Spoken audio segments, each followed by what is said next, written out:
Gonna start. We're gonna do Genesis 33, 34. Alright, so Genesis 33, 34. So last week, Lauren walked you through Jacob's kind of rocky departure from, his uncle slash father-in-law's house, right? Laban's house, after being there for 20 years. Okay, so Jacob has been gone for 20 years. And when he leaves, he has an entire caravan of people with him. Okay, so he's got all his family, he's got his 4 wives, all of their kids, he's got cattle, he's got sheep, he's got servants, he's got camels, he's got everything following him, right? And Jacob says that he trusts God, right? His words and his actions don't really line up, right? Because what he did the night before was that he separated up his family, puts them in 2 companies, and he sends everybody over the river, and he stays behind. Now, as Lauren talked to you about that last week, that was kind of a coward move on Jacob's part. Because who is heading his direction? Esau. And who's with Esau? 400 men. So an army is coming to him. These are not Esau's family. This is 400 warriors that are showing up with Esau. So Jacob sends his entire family and all of his cattle and everybody across the river, and he stays back on the other side of the river. Yeah, that was a coward move, because if Esau slaughters all of them, Jacob gets to run away.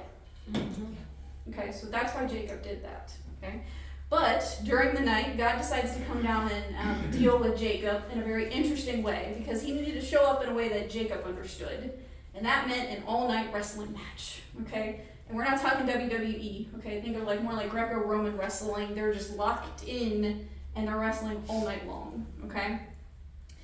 And at the daybreak, God touches Jacob's hip. Not because he has to, not because he's losing, but he's going to give Jacob a sign that is going to change him forever. So he not only changes his name to Israel, but he gives them this dislocated hip, because now Jacob has to walk every day and every step remembering that moment, remembering that wrestling match with God. Okay? And that is where we're going to pick up our story in Genesis 33. Okay, so Genesis 33, verse 1. This is now daybreak, okay, and Jacob is now going to cross the river where his family is, and Esau's still coming with his 400 warriors. So verse 1. And Jacob lifted up his eyes and looked, and behold, Esau was coming, and 400 men with him. So he divided the children among Leah and Rachel and the 2 female servants. And he put the servants and their children in front, then Leah with her children, and Rachel and Joseph last of all. He himself went on before them, bowing himself to the ground 7 times until he came near to his brother. But Esau ran to meet him and embraced him and fell on his neck and kissed him, and they wept. And when Esau lifted up his eyes and saw the women and children, he said, "Who are these with you?" Jacob said, "The children whom God has graciously given your servant." Then the servants drew near, and they and their children bowed down. Leah likewise and her children drew near and bowed down. And last Joseph and Rachel drew near, and they bowed down. Esau said, "What do you mean by all this company that I met?" Jacob answered, "To find favor in the sight of my Lord." But Esau said, "I have enough, my brother.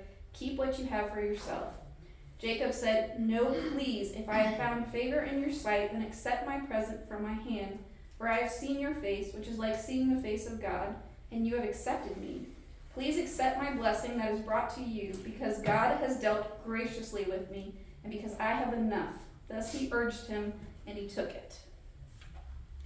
So we see a very different Jacob in the morning. Was Jacob the one that betrayed his brother? Yes. And now he's Israel. And now he's Israel. And now he's pretty much begging favor with Esau. Yes. Because when he left 20 years ago, Esau wanted to murder him. Right. Okay? So now he's coming up. His mother never called him back, so he's still under the assumption that Esau wants to kill him. Right. And it's been 20 years. Okay. Okay? So, and he's got 400 men with him. Right. Right. If you wanted to meet your family, you wouldn't bring an army with you. Right? I was wondering why he had 400 men. Yeah. So Esau is okay with him. Why did his mother call him back? Yeah, we don't And know. why did he bring 400 men? Probably for protection, and what we assume from Esau is that he's going to come meet his brother and bring Jacob home. Okay. So that's probably what Esau was planning. I'm not still the don't understand slaughter. why God changed his name. So that's always, God always changes a name when the change of status happens. Okay. And so we're finally seeing Jacob take some steps of faith. And so God's like, we're done with Jacob because Jacob means deceiver. You Okay. need to be Israel. And so I'm calling you to this new status. We see Jacob doesn't answer the call right away. But that's what he's calling him to do. Okay? Great questions. I love those questions. Okay. So the wrestling matches happen. Jacob finally meets his brother, the one that he tricked out of his birthright, his blessing. It's been 20 years and nobody's called for him, so he doesn't know what's going on. But what's very interesting is in verse 3, we have something very different from the night before. Remember, Jacob sent everybody over the river, and he stayed by himself. But he And called up now, right? we see in verse 3, he crosses the river, and in verse 3 it says he goes before them. So Jacob has now finally decided to step into the shoes that God is calling him to, and he goes ahead of this entire company. And he's bowing down as he's walking, he's bowing down to Esau, showing him, it's kind of like the white flag. Like, I come in peace, I have nothing, I'm not here to attack you, I'm not here to take anything from you, I come in peace. And what is even more interesting is we see Esau's reaction to this in verse 4. Esau runs to his brother, and he embraces him, and he falls on his neck, and he kisses him, and they cry together. So this is an incredible reunion that we see how much Esau has changed in 20 years. He has found a way to let go and to recover from everything that has been done to him, because over these 20 years, God's been blessing Esau too. And so he has been fulfilling his promise to Esau, even though he was not the chosen one. God has been dealing with Esau too. And we see a mirror moment, because 20 years before, remember, Jacob, when he met Rachel, what happened at the well? When he sees Rachel coming, what does he do? He runs to her, falls on her neck, and kisses her, right? So that happened 20 years ago when he left, and when he shows up, Esau is now doing this to him. So for Esau, it wasn't a romantic thing, but it was, my brother has returned. He's been gone for 20 years, and he had no idea what was happening to him. He could have been killed, right? So Esau was probably dealing with a lot of guilt and things like that. And so he embraces his brother, okay? And Jacob is wanting to give these gifts to his brother. It's kind of like a retribution for all the things that I stole from you, for all the times that I just deceived you. I want to give you these gifts. And Esau tells him, I've got enough. I don't need all of this. I have enough. God has given me enough. I don't need your gifts. Keep your gifts. And yet Jacob is the one that says, no. I need you to have this. I need to give this back to you. So we see this really highly emotionally charged scene between these two brothers. I finally reconciled back together again. So what is God doing? God is fulfilling every single promise that he has. Because if Esau wanted to, he could have slaughtered them all. And it would have been just another Tuesday for Esau, right? But he doesn't. He embraces him. He restores that relationship back with his brother. Okay? And how we wish it would just end right there. That happily ever after, everybody goes their separate ways and everybody just has a great time. Jacob comes back into the fold of the family and it's just great. But unfortunately not. Okay? Verse 12. Then Esau said, let us journey on our way, and I will go ahead of you. But Jacob said to him, my Lord knows that the children are frail, and that the nursing flocks and herd are a care to me. If they are driven hard for one day, all the flocks will die. Let my Lord pass on ahead of his servant, and I will lead on slowly. At the pace of the livestock that are ahead of me, and at the pace of the children, until I come to my Lord in Seir. So Esau said, let me leave you with some of the people who are with me. And he said, what need is there? Let me find favor in the sight of my Lord. So Esau returned that day to his way to Seir, but Jacob journeyed to Succoth, and built himself a house and made booths for his livestock. Therefore the place of the name is Succoth. And Jacob came safely to the city of Shechem, which is in the land of Canaan, on his way from Padanaram, and he camped before the city. And from the sons of Hamor, Shechem's father, he bought for 100 pieces of money the pieces of land on which he had pitched his tent. Therefore he erected an altar and called it El Elohi Israel. Okay? So, Jacob insists on Esau taking his gifts. Okay? He declares it like he has seen the face of God. Okay? And in this, he sees Jacob's forgiveness as another fulfillment of God's promise, right? God has promised, I'm going to take care of you. I'm going to be with you. I'm going to bless you. I'm going to make sure nobody harms you, right? So he is saying, I've literally seen the face of God, and I see God in this situation here, okay? But after all of this, Jacob is still not ready to let go of his deceit and his fear. So Esau wants to take his army of 400 men and ensure their safety across some of these passages, because they're getting ready to go into enemy territory here to cross over to where Isaac and Rebekah and the rest of them are. So Esau lovingly says, hey, I'll protect you. I've got 400 men with you. We can get him all over. So Jacob says, no, that's okay. We're fine. We're going to go slow. We're going to hold you up because 400 men can travel pretty quickly. Okay? I've got little children. I've got flocks. Like, we have to go really slow. So we would just hold you up. Okay? You can start hearing the deceit coming out of Jacob's mouth here. While it's true, he's kind of using it as an excuse. Okay? While they're reconciled, he's kind of still afraid of Esau and what Esau's motives here are. Okay? So he finally finds peace with his brother, but he's not really trusting in God's plan and path here. Okay?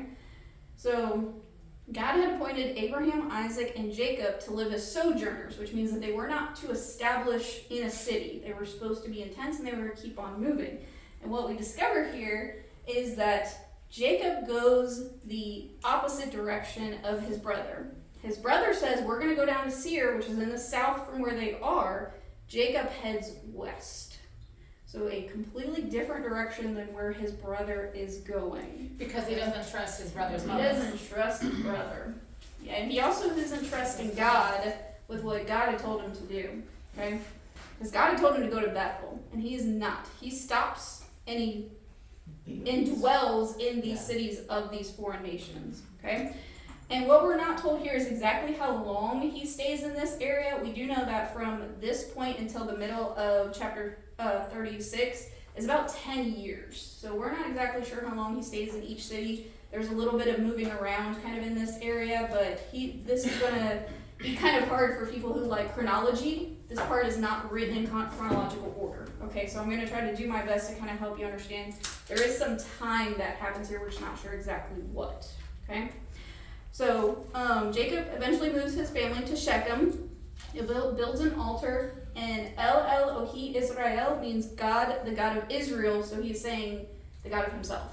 So he's establishing God, the God of me. Okay, my God is this God. Okay, so he's kind of starting to take on the mantle of Israel. Israel is not a country at this point. It's not a nation at this point. It's just him and his family. Okay. So he establishes that altar to God. And what he's saying with his mouth is that God is my God, but with his actions, he is not. So you see this theme in Jacob's life. His words sound great, right? We're building altars, we're calling on the name of the Lord, but when it comes to Monday morning, Jacob is not doing what he's supposed to be doing. He's not following God's commands, okay? All right, so chapter 34.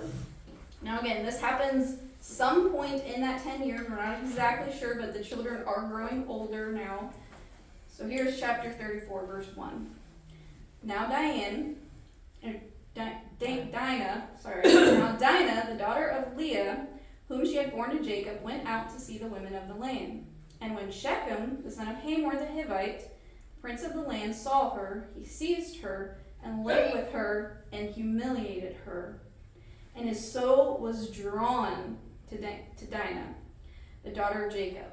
He loved the young woman and spoke tenderly to her. So Shechem spoke to his father Hamor, saying, "Get me this girl for my wife." Time out. I'm so confused. I'm sorry, you gonna rape somebody and then say I want her to be my wife? Okay. I was like, time out. Yep. Who did he rape and who does he want? He wants the same person he raped. Yep. So he's the prince of the city. This means his father's the ruler of the city. She goes out one day towards the city because they're living just outside of the city in tents, even though they bought land and things like that. He sees her, abducts her, rapes her, and then just wants her so bad that he goes to his father and says, "I need this girl to be my wife. Get this person to be my wife." How old is she, do we know? She's probably a teenager. I was gonna say maybe a teenager, Oh, because you said probably that a other stuff young happened over teenager. 10 years. Yes, So where I'm she's assuming she was even probably 2 when they were 13, traveling, 15. she might be 12 to 14. Yeah, she's probably a young teenager at this point. Oof. Okay. Lord have mercy. Alright, so verse 5. Yep. Now Jacob heard that he had defiled his daughter, Dinah. Dinah. We like the name Diane. Yeah, I like Diane better. Dinah. But his sons were with his livestock in the field. So Jacob held his peace. Held his peace until they came. And Hamor, the father of Shechem, went out to Jacob to speak with him. The sons of Jacob had come in from the field as soon as they heard of it. Please tell me he murders him. Spoiler alert! I haven't read ahead, but yeah, I'm like, take him out. The men were indignant and very angry because he had done an outrageous thing in Israel by laying with Jacob's daughter. For such a thing must not be done. But Hamor spoke with him, saying, the soul of my son Shechem longs for your daughter. Job. Please give her to him to be his wife. Make marriages with us. Give your daughters to us and take our daughters for yourselves. You shall dwell with us, and the land shall be open to you. Dwell and trade in it, and get property in it. Shechem also said to his father and to her brothers, let me find favor in your eyes, and whatever you say to me, I will give. Ask me for as great a bride price and gift as you will, and I will give you whatever you say to me. Only give me the young woman to be my wife. Okay? No. Right? The sons of Jacob answered Shechem. So who's answering? Not Jacob. Not Jacob. It says Jacob, The her brothers. Yeah. They answered Shechem and his father Hamor deceitfully because he had defiled their sister. They said to him, we cannot do this thing to give our sister to one who is circumcised, for that would be a disgrace to us. Never mind, he raped her. Only on this occasion we will agree with you that you will become as we are, by every male among you being circumcised. Then we will give our daughters to you, and we will take your daughters to ourselves, and we will deal with you and become one people. But if you will not listen to us and be circumcised, then we will take our daughter and we will be gone. So let's pause right there. Let's Okay. unpack that. Let's unpack that story, because that's only half the story. Lord have mercy. Alright, so we all understand what's happening here. Jacob is not where he's supposed to be, okay? For longer than he should have stayed. Okay, we hear a lot of Sodom and Gomorrah repeating here. We're where we're not supposed to be, okay? Wait, how do we know he's not where he's supposed to be? Because God told him to go to He told him Bethel. to keep Oh, moving around that's and go to right. This Bethel. is not Bethel. He's hanging out. Yeah, in Shechem. he's hanging out in Shechem and has decided to stay here. He's bought land here. He's sometimes dwelling in the city. He is where he's not supposed to be. God had given him a clear path of where he's supposed to be. Jacob is not doing that. So that's we need to discuss is Jacob, the father of all of these people and supposed to be responsible for all these people, are leading them into where they're not supposed to Do be. we eventually start liking Jacob or no? Probably not. Okay. Probably not. Alright, I'm guessing God never gives up on him. He never gives up on him. Oh, God never gives up on Jacob, even as much as Jacob messes up. He never gives up on him. So I'm saying But he doesn't ever like get it together? no. No. No. Spoiler Okay. alert, no. That's That's what I'm saying. You're gonna feel so much better about I'm your not sure own we do drama. either, but I after mean, we can this. feel like we do, but. I mean, that's very unfortunate. Yeah. All right. So number 2. Not a happy ending. Yeah, it's not a happy ending for Jacob. Does Jacob die? Well, I mean, everybody dies, but yeah. Oh, I mean, does he get murdered? No, he does not get murdered. You just want people to die. Hold on for murder. It's coming. Just a minute, she's gonna. Yeah, just a minute. We're gonna tell you the rest of the story in a minute. Alright, and You get to finish the Paul story? Harvey, Yes. Paul Harvey says the rest. If you will let me of the finish story. my notes. Okay. We will. We're done. We're getting it together over here. Okay, deep breath. Okay. The second thing we need to deal with is that this little girl goes into the city by herself without her mother and her father and her brothers. Her brothers are out in the field taking care of the flocks, Like, who's watching her? right? Jacob, we're told, is not with the flocks. So where's he at? Probably Warren. He's probably home. She meant to say home. He's probably home. That's exactly Yeah. That's what I said. Yeah, that's exactly what you said. So we're told that Jacob is not with his flocks. sacrificing his child. MIA. It's MIA. She wanders into the city. She wants to go be with the women of the city. Well, she probably has a good reason because she's got 11 older brothers, 10 older brothers. So she's the only girl that we know of. So, she's kind of probably lonely, and she wanted to go be with the girls. So that's a plug for our next women's event. Don't go to Shechem. Come here and go to our women's event. Okay? We have a safe place for women. Okay? Don't go to Shechem. Okay? All right. So while there, the local prince decides, well, she's really pretty. He takes her and he rapes her, and then he just wants her so bad. Right? This is not love, y'all. This is lust. Okay? He wants her so bad. Stalking obsession. Stalking obsession, absolutely. He wants her so bad that he is willing to give anything to get her. And he tells his father, I want her. And when all of this gets back to Jacob, what happens? He He He lets is the boys completely handle it. silent. he's not. He holds his tongue. He does not go to the father and deal with the father or the prince. He does not call his sons in from the field. He sits there silent. And Okay. Another coward move. Coward move, all right? And he delays responding. And he doesn't pray, he doesn't go to his altar, doesn't do nothing. And when the brothers come in from the field, so this is at the end of the day now, they've come back in, they find out what happens, and they are like, no, we're going to call a meeting and we're going to figure this out because this is not something that is done here. We cannot let them do this to us. Okay, they're going to take matters into their own hands, and we hear Simon and Levi take the roles here because they're the older brothers. They're going to take the role here where Jacob is supposed to be doing this. And they set up a very deceitful plan because they are their father's children. Okay? preach. Right? They are the They sons learned everything they know. of deceit. Okay? They're going to deceive it. And they ask these men, okay, we're willing to do this and we're going to become one people, but every single man in this entire city's got to be circumcised today. Okay? So y'all get your knives out.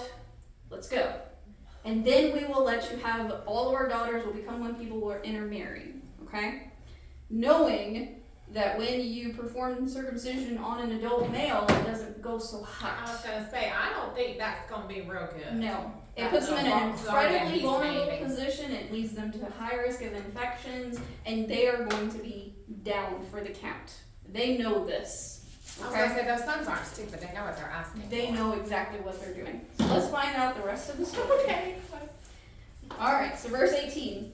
Their words pleased Hamor and Hamar's son Shechem, because they have no idea about circumcision. Okay, it wasn't done for them, so they don't have any clue. Verse 19. And the young man did not delay to do the thing, because he delighted in Jacob's daughter.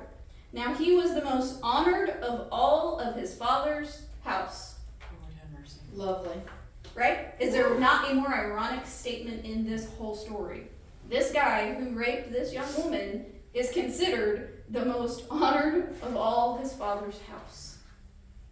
The bar's low. The bar is low, The bar's on the ground. right? And Didn't even the even most leave the ground. honored can fall very far.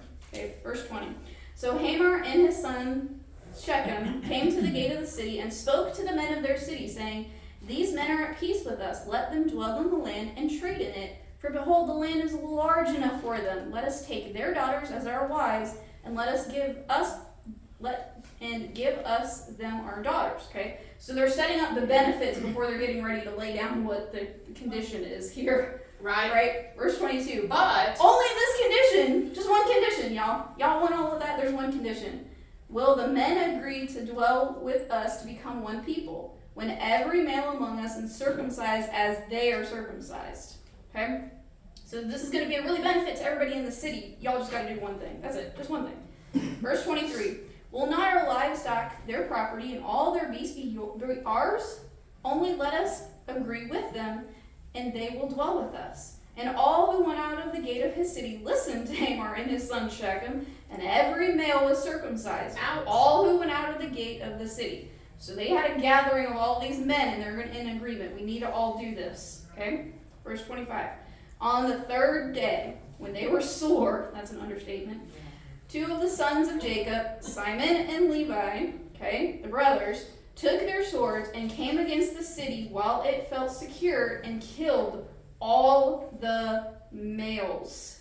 They killed Hamor and his son Shechem with a sword, who took Dinah out of Shechem's house and went away. The sons of Jacob came upon the slain and plundered the city because they had defiled their sister.